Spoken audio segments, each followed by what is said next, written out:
in-depth look at playoff P, Paul George, and sort of map out the rise and fall of his playoff career, and get into the nitty-gritty as to why he struggled with the Oklahoma City Thunder in recent years, and more recently with the LA Clippers. Obviously, Paul George has been in the news recently with his struggles against Luka Doncic and the Dallas Mavericks, particularly shooting from the field. In games 2 and 3, he's only put up 14 and 11 points respectively, shooting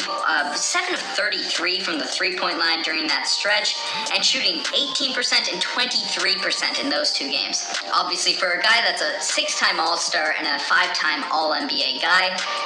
those are some poor numbers, especially when you're supposed to be the number 2 option on a team that a lot of people have expectations to sort of make the NBA Finals and potentially win an NBA championship. So this has led a lot to question, can Paul George really perform in the playoffs, and can he really be the second guy for Kawhi Leonard's LA Clippers to really lead that fan base? Well, they don't have much of a fan base, but lead that franchise to an NBA championship.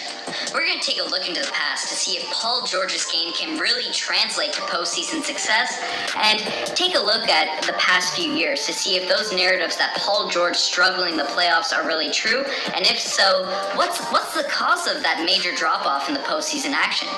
For people that don't know, Paul George had a really encouraging start to his playoff career, being on those Indiana Pacers teams that were arch rivals to the Miami Heat when LeBron James had his tenure down in South Beach. Obviously, not a lot of people expected the Indiana Pacers to win a lot of games versus the Big Three in Miami, but the emergence of Paul George really kind of set the tone and took a lot of people by surprise at that time. During his first couple playoff series, Paul George was sort of the understudy to high-volume scorer Danny Granger and acted as mostly a role player during his rookie and sophomore seasons. But after Danny Granger had some injuries, Paul George was really given the reins to that team and had some really interesting playoff battles with LeBron James' Miami Heat for the following years, taking them to 7 in a couple of series. But before his first big battle with LeBron, he sort of partook in a forgotten series, which was his first real test as the main guy on the team versus the New York Knicks in the 1 year in my lifetime that they really seemed relevant in the NBA. They were led by Carmelo Anthony, Amari Stoudemire, and Tyson Chandler, and had high expectations to be the team that would face LeBron in the Eastern Conference Finals. But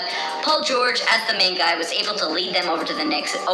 in 6, but did show some inklings of struggles in that series. He shot 27% from 3, below 40% from the field, averaging about 19 points per game, but those low percentages were definitely cause for concern for Pacers fans, with Paul George really being their main guy, and he had some really off nights in that series, like we're currently seeing now in his tenure with the LA Clippers and obviously Oklahoma City Thunder, where, especially from 3, he went 2 for 12 in one game, 1 for 9 from the three-point line, so definitely not the sort of numbers and the efficiency you want to see from your main player. But the following series, he seemed to put all of his doubters and haters in the quiet, besides obviously Skip Bayless, who named him George Paul, but we'll leave that aside. But Paul George, as a 22-year-old basketball player, came out and stood head-to-head with LeBron James, took him to 7 games, and put up similar scoring numbers, but on much more efficient shooting. He was shooting about 44% from the three-point line, which is really encouraging to see, and solid numbers from the field. Had a lot of people expecting him to really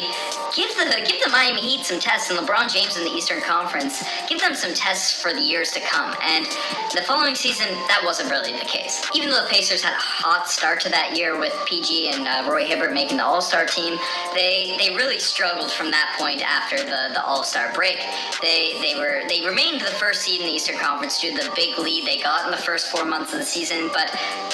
struggled against the 8th seeded Atlanta Hawks, and then against the Washington Wizards. Paul George really dropped some duds in this series against John Wall and Bradley Beal, only scoring 11 points in Game 2 of that series in 41 minutes, shooting 5 of 13 from the field. And then in Games 5 and 6, which were closeout games for the Pacers, they could have really put them to bed. Paul George only had 15 points on 5 of 15 shooting, and 12 points in the closeout game on 4 of 11 shooting. So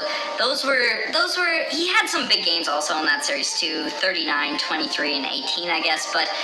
you want to see more from your superstar player if you're the Indiana Pacers. But they were pretty outmatched against the Miami Heat in the following series, losing that series in 6, sneaking at Game 1, which I guess a lot of people do to LeBron James-led teams. But Paul George had an average performance in the series, having some lower scoring games, some higher scoring games. But still, at this point, Paul George's performances look pretty promising, despite some inconsistencies as a young player. If people remember, following this series, Paul George had a devastating injury with USA Basketball, which put his career on pause until about 2016, where he had his next playoff matchup against the Toronto Raptors, who were heavy favorites in this one, being the 2 seed, and the Pacers were a one-man show with Paul George being the 7 seed, and I guess Solomon Hill stepped up in that playoff series. But it was an impressive showing for Paul George, to say the least. Obviously, I was a Raptors fan, so I watched this one really in depth, and Paul George dominated the series. There was no real answer the Raptors had for him, and he almost single-handedly won the Indiana this series, bringing it to 7, and the Pacers had no real business doing that. So at this point, Paul George's playoff career, despite some duds, specifically against the Knicks and some games against Miami, he's played well, especially as a young emerging star in the NBA. But then Paul George, as everyone knows, demanded a trade to Oklahoma City, and this is where Playoff P was sort of born. Yeah, I'm used to it. I'm used to this. Yeah, I ain't met Playoff P yet. Oklahoma City had a lot of high expectations when Paul George went over there, as obviously 2 years prior they were right in the championship hunt with Kevin Durant, and obviously since he infamously left to the Golden State Warriors, Russell Westbrook came out with his MVP season and was just looking for that co-star to really take the Thunder to the place that KD never could. But unfortunately, Paul George went down there, giving himself the name of Playoff P to amp all the fans up, because I guess up until that point he was a strong playoff performer. Really dropped the dud in that first round for the Oklahoma City Thunder. Their first round matchup was the Utah Jazz, and despite the fact Paul George did drop 25 points per game, which is what you'd expect from an all-NBA caliber of player, in the games where it really mattered, Paul George really showed up small. In Game 6, which was a closeout game for the Utah Jazz, Paul George had 5 points in that one, only shooting 2 of 16 from the field. 12% for an all-NBA guy in a closeout game. That was the first really discouraging game we've really seen that sort of shifted the narrative on Paul George. He shot 0% from the 3-point line, 0 for 6 from 3. So that's the one that really changed the tone, because he did have some solid numbers in that series, but didn't really set the tone, which would have put OKC over the top, and they were favorited against the Utah Jazz. I guess looking at the numbers in the series, you do have to give some credit to Paul George, because he did have some big games, scoring 34 points in a win in Game 5, 32 in a loss in Game 4. But the games 2 and 3, where OKC eventually lost, really lost control of this series. He only had 18 points on 6 of 21 shooting, and 23 points. I guess it's a solid game on 7 of 16, but not the numbers you're looking for a guy that's supposed to take you over the top. Then that brings us to last season, where he really earned his title of being a playoff underperformer, where he didn't have the worst box score in a series against the Portland Trail Blazers, but a lot of people had them favorited to win that series against Portland, and they ended up losing that one in 5, and he had some pretty poor performances, despite playing well in the closeout game in that series. In Game 1, he shot 8 of 24 from the field and 4 of 15 from the 3-point line, 26%, which was tough for them to really pull out a W in that one, and ended up getting fouled out in that one, which obviously led to the Oklahoma City Thunder losing. And in Game 3, which was actually, interesting enough, their only win in that series, he shot 3 of 16 from the field, 18%, and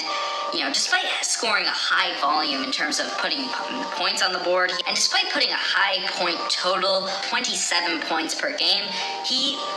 he just was underperforming from the eye test, from efficiency, and obviously it didn't help him that Dame Lillard hit that shot in the deep to ice the series right in his face, and then he had that unfortunate quote after saying that shot's a bad shot, despite the fact Damian Lillard is, along with Steph Curry, probably the two best people in history at shooting those long ball threes. So